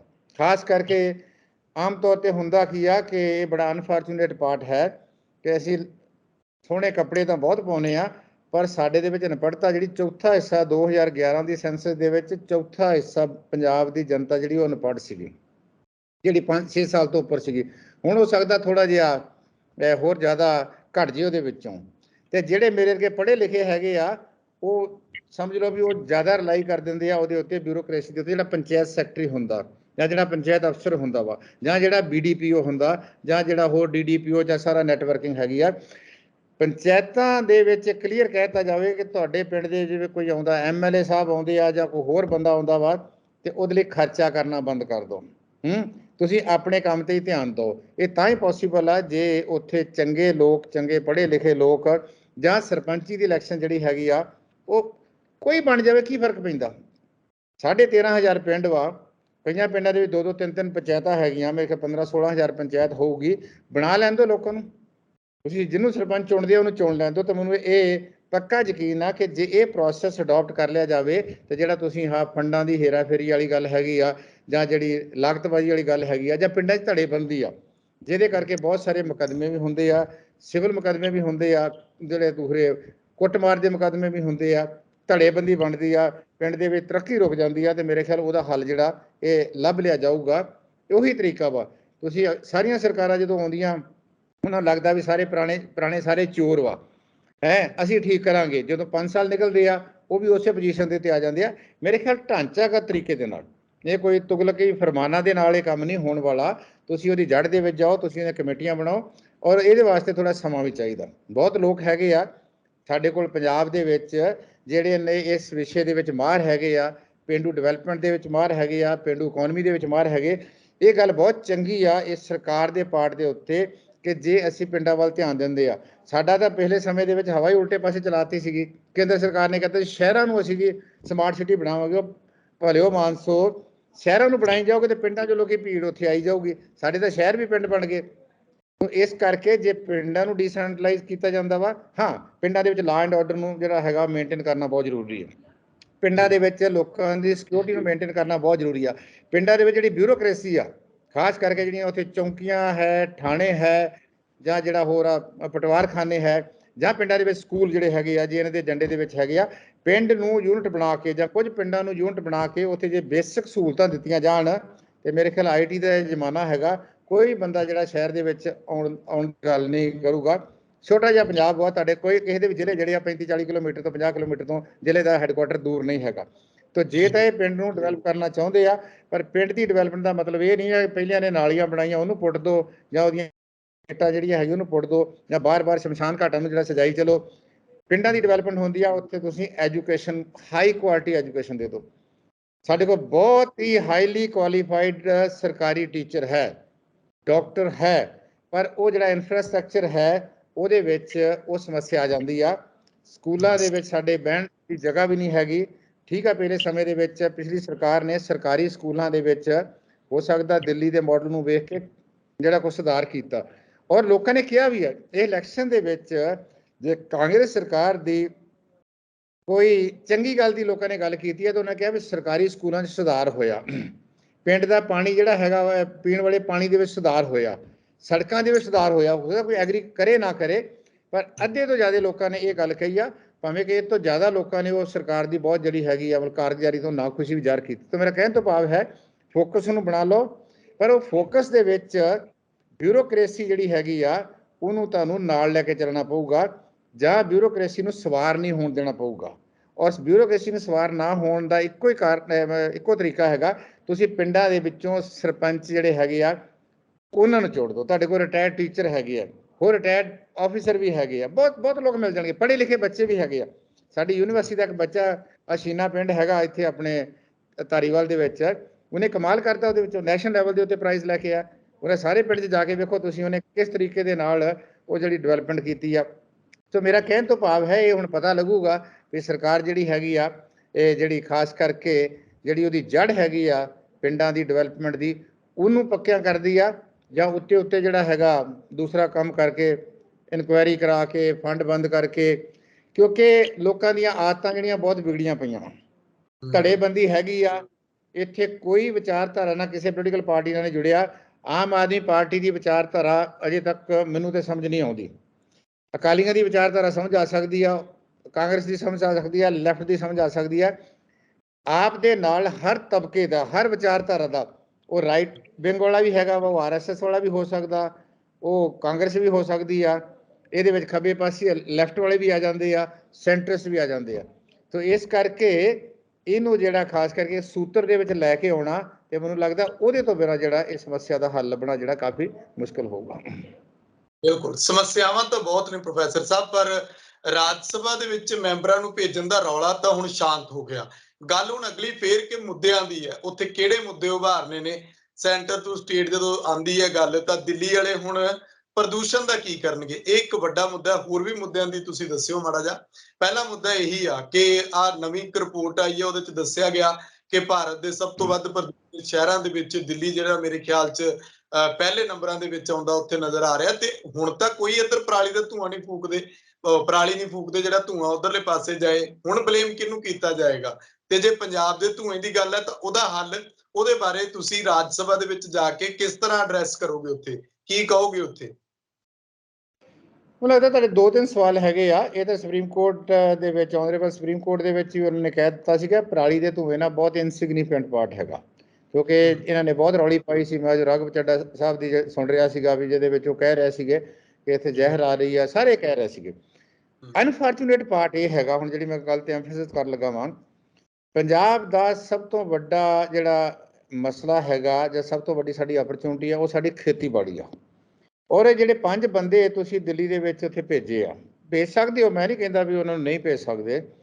ਚੰਗਾ ਹੁੰਦਾ ਉਹਦੇ ਵਿੱਚੋਂ ਕੋਈ ਪੰਜਾਬ ਦਾ ਜਿਹੜਾ ਹੈਗਾ ਸੀਗਾ ਖੇਤੀਬਾੜੀ ਨੂੰ ਜਾਂ ਖੇਤੀਬਾੜੀ ਸਮੱਸਿਆ ਨੂੰ ਸਮਝਣ ਵਾਲਾ, ਉਹਦਾ ਹੱਲ ਕਰਨ ਵਾਲਾ, ਉੱਥੇ ਗੱਲ ਕਰਨ ਵਾਲਾ ਬੰਦਾ ਭੇਜਿਆ ਜਾਂਦਾ। ਸਵਾਲ ਇਸੇ ਕਰਕੇ ਉੱਠ ਰਹੇ ਆ ਕਿ ਜਿਹੜੇ ਬੰਦੇ ਤੁਸੀਂ ਭੇਜ ਰਹੇ ਹੋ ਉਹਨਾਂ ਦੀ ਪੰਜਾਬ ਦੀਆਂ ਸਮੱਸਿਆ ਦੇ ਨਾਲ ਬਹੁਤਾ ਕੋਈ ਵਰਤਾਰਾ ਨਹੀਂ ਹੈ। ਇਹਨਾਂ ਚੋਣਾਂ ਦੇ ਵਿੱਚ ਜਿਹੜੇ ਲੋਕਾਂ ਦੇ ਮੁੱਦਿਆਂ ਦੇ ਵਿੱਚ ਉਹਨਾਂ ਸਭ ਤੋਂ ਪਹਿਲਾਂ ਕਿਹਾ ਡਿਵੈਲਪਮੈਂਟ ਦੀ ਗੱਲ ਕੀਤੀ ਹੈ। ਡਿਵੈਲਪਮੈਂਟ ਸਿੰਪਲ ਇਹ ਨਹੀਂ ਹੈਗਾ ਕਿ ਡਿਵੈਲਪਮੈਂਟ ਤੁਸੀਂ ਇੱਥੇ ਜਿਹੜੀਆਂ ਸੜਕਾਂ ਬਣਾ ਦਿਓ। ਡਿਵੈਲਪਮੈਂਟ ਇੱਕ ਹੋਲਿਸਟਿਕ ਕਨਸੈਪਟ ਹੈਗਾ ਵੀ ਸਾਡੀ ਜ਼ਿੰਦਗੀ ਜਿਹੜੀ ਉਹ ਸੁਖਾਲੀ ਹੋ ਜਾਵੇ। ਅਸੀਂ ਜਿਹੜੇ ਇਸ ਵੇਲੇ ਚੈਲੰਜ ਫੇਸ ਕਰਦੇ ਹਾਂ, ਚਾਹੇ ਉਹ ਸਾਡੀ ਘਟ ਰਹੀ ਆਮਦਨ ਹੈਗੀ ਆ, ਚਾਹੇ ਇੱਥੇ ਲਾਅ ਐਂਡ ਆਰਡਰ ਦਾ ਮਸਲਾ ਹੈਗਾ ਵਾ, ਚਾਹੇ ਅਸੀਂ ਕਹਿੰਦੇ ਸਾਡਾ ਵਿਦਿਆ ਦਾ ਮਾੜਾ ਪ੍ਰਬੰਧ ਹੈਗਾ, ਸਿਹਤ ਦਾ ਮਾੜਾ ਪ੍ਰਬੰਧ ਹੈਗਾ ਵਾ, ਜਾਂ ਇੱਥੇ ਧੜੇਬੰਦੀ ਹੈਗੀ ਆ, ਜਾਂ ਇੱਥੇ ਸਾਨੂੰ ਅਸੀਂ ਇਨਸਿਕਿਉਰਿਟੀ ਹੈਗੀ ਆ, ਜਾਂ ਇੱਥੇ ਸਾਡੇ ਬੱਚੇ ਜਿਹੜੇ ਆ ਉਹ ਛੱਡ ਕੇ ਬਾਹਰ ਤੁਰੇ ਜਾਂਦੇ ਆ, ਜਾਂ ਇੱਥੇ ਕੋਈ ਇੰਡਸਟਰੀ ਨਹੀਂ ਆ ਰਹੀ, ਨਵੀਂ ਇੰਪਲਾਇਮੈਂਟ ਨਹੀਂ ਆ ਰਹੀ, ਉਹ ਹੈਗਾ। ਪੰਜਾਬ ਇਸ ਵੇਲੇ ਬਹੁਤ ਵੱਡੇ ਕ੍ਰਾਸ ਰੋਡ ਤੇ ਪਹਿਲਾਂ ਹੀ ਸੀਗਾ, ਹੁਣ ਹੋਰ ਵੱਡੇ ਕ੍ਰਾਸ ਰੋਡ ਤੇ। ਪਰ ਪੰਜਾਬ ਦੇ ਲੋਕਾਂ ਨੇ ਇੱਕ ਹਰਡਲ ਪਾਰ ਕਰ ਲਈ ਆ। ਉਹ ਹਰਡਲ ਇਹ ਸੀਗੀ ਕਿਉਂਕਿ ਪੰਜਾਬ ਪਿਛਲੇ ਲੰਮੇ ਸਮੇਂ ਤੋਂ, ਬਹੁਤ ਸਦੀਆਂ ਤੋਂ ਇਹ ਦੇਸ਼ ਨੂੰ ਰਾਹ ਦਿਖਾਉਂਦਾ ਰਿਹਾ ਹੈ। ਇਹ ਦੇਸ਼ ਦੀ ਢਾਲ ਬਣ ਕੇ ਉਹਦੀ ਜਿਹੜੀ ਹੈਗੀ ਸੀ ਉਹਨੂੰ ਬਚਾਉਂਦਾ ਰਿਹਾ ਹੈ। ਇੱਥੋਂ ਦੀਆਂ ਰੀਤੀ ਰਿਵਾਜ ਜਿਹੜੇ ਹੈਗੇ ਆ ਦੂਸਰੇ ਫੋਲੋ ਕਰਕੇ ਅੱਗੇ ਵਧਦੇ ਸੀਗੇ। ਚੰਗੀ ਗੱਲ ਉਹਨਾਂ ਨੇ ਇਹ ਕੀਤੀ ਆ ਕਿ ਬਹੁਤ ਵੱਡੇ ਵੱਡੇ ਜਿਹੜੇ ਖਾਸ ਕਰਕੇ ਆਪਣੇ ਆਪ ਨੂੰ ਰਾਜਨੀਤੀ ਦੇ ਧਨੰਤਰ ਸਮਝਦੇ ਸੀਗੇ, ਜਿਹੜੇ ਬਹੁਤ ਵੱਡੇ ਵੱਡੇ ਖਾਨਦਾਨੀ ਜਿਹੜੇ ਹੈਗੇ ਸੀਗੇ, ਇਹ ਡੈਮੋਕ੍ਰੈਟਿਕ ਤਰੀਕੇ ਦੇ ਵਿੱਚ ਰਾਜੇ ਮਹਾਰਾਜੇ ਬਣੇ ਸੀਗੇ, ਉਹ ਸਾਰਿਆਂ ਨੂੰ ਢਹਿ ਢੇਰੀ ਕਰ ਦਿੱਤਾ। ਪਰ ਗੱਲ ਇਹ ਕਿ ਜਿਹੜਾ ਬਦਲ ਇਹ ਆਇਆ ਵਾ, ਕੀ ਇਹ ਬਦਲ ਲੋਕਾਂ ਦੀ ਐਕਸਪੈਕਟੇਸ਼ਨ ਤੇ ਆਊਗਾ? ਰਾਜ ਸਭਾ ਰਾਜ ਨੂੰ ਰਿਪਰੈਜ਼ੈਂਟ ਕਰਨ ਦਾ ਇੱਕ ਜਿਹੜਾ ਹੈਗਾ ਹਾਊਸ ਹੈਗਾ, ਜਿਹਨੂੰ ਅਪਰ ਹਾਊਸ ਕਹਿੰਦੇ ਆ। ਇਹਦੇ ਵਿੱਚ ਚੁਣੇ ਹੋਏ 5 ਮੈਂਬਰਾਂ ਨੇ ਕਿਸੇ ਹਲਕੇ ਦੀ ਗੱਲ ਨਹੀਂ ਕਰਨੀ, ਇਹਨਾਂ ਨੇ ਕਿਸੇ ਪਾਰਟੀ ਦੀ ਗੱਲ ਨਹੀਂ ਕਰਨੀ, ਇਹਨਾਂ ਨੇ ਕੋਈ ਹੋਰ ਗੁਣਗਾਨ ਨਹੀਂ ਕਰਨਾ। ਇਹਨਾਂ ਨੇ ਉੱਥੇ ਜਿਹੜੇ ਪੰਜਾਬ ਦੇ ਮੁੱਦੇ ਆ, ਚਾਹੇ ਉਹ ਸਰਹੱਦੀ ਪ੍ਰਾਂਤ ਦੇ ਮੁੱਦੇ ਹੋਣ, ਆਪਾਂ ਨੂੰ ਪਤਾ ਕਿ 50 ਕਿਲੋਮੀਟਰ ਜਿਹੜਾ ਹੈਗਾ ਵਾ ਉਹ ਬਾਰਡਰ ਦੀ ਜਿਹੜੀ ਹੱਦ ਜਿਹੜੀ ਆ ਵਧਾ ਦਿੱਤੀ ਗਈ ਆ। ਬਾਰਡਰ ਦੀ ਹੱਦ ਵਧਣ ਦੇ ਨਾਲ ਸਟੇਟਾਂ ਦੇ ਅਧਿਕਾਰਾਂ ਦੇ ਉੱਤੇ ਸਿੱਧੇ ਤੌਰ ਤੇ ਡਾਕਾ ਪੈਂਦਾ ਹੈ। ਕਿਸੇ ਪਾਰਟੀ ਨੇ ਉਹਨੂੰ ਅਪੋਜ਼ ਨਹੀਂ ਕੀਤਾ ਕਿਉਂਕਿ ਏਜੰਡਾ ਹੀ ਕਿਸੇ ਦਾ ਨਹੀਂ ਗਾ। ਇਹੋ ਜਿਹਾ ਕੰਮ ਜਿਹੜਾ ਕਿਸੇ ਵੇਲੇ ਅਕਾਲੀ ਦਲ ਕਰਦਾ ਹੁੰਦਾ ਸੀਗਾ, ਔਰ ਅਕਾਲੀ ਦਲ ਦੇ ਨਾਲ ਸਾਰੀ ਲੁਕਾਈ ਲੱਗਦੀ ਹੁੰਦੀ ਸੀਗੀ। ਸਿਰਫ ਸਿੱਖ ਨਹੀਂ ਸੀ ਲੱਗਦੇ ਹੁੰਦੇ, ਹਰ ਪੰਜਾਬੀ ਉਹਦੇ ਮਗਰ ਲੱਗਦਾ ਹੁੰਦਾ ਸੀ। ਪਰ ਅਕਾਲੀ ਦਲ ਤੇ ਤੁਹਾਨੂੰ ਪਤਾ ਵੀ ਹੁਣ ਆਪ ਜਿਹੜਾ ਹੈਗਾ ਵਾ ਉਹ ਕਿਸ ਤਰੀਕੇ ਦੇ ਨਾਲ ਉਹਦੀ ਸਥਿਤੀ ਕਿੰਨੀ ਹਾਸੋਹੀਣੀ ਹੋ ਗਈ ਆ। ਔਰ ਹਮੇਸ਼ਾ ਹੀ ਇਹ ਦਿੱਲੀ ਦਰਬਾਰ ਦੇ ਨਾਲ, ਜਿਹਨੂੰ ਆਪਾਂ ਦਿੱਲੀ ਦਰਬਾਰ ਦੇ ਨਾਂ ਨਾਲ ਜਾਣਿਆ ਜਾਂਦਾ ਵਾ, ਉਹਦੀਆਂ ਨੀਤੀਆਂ ਦੇ ਖਿਲਾਫ ਲੜਦਾ ਸੀਗਾ।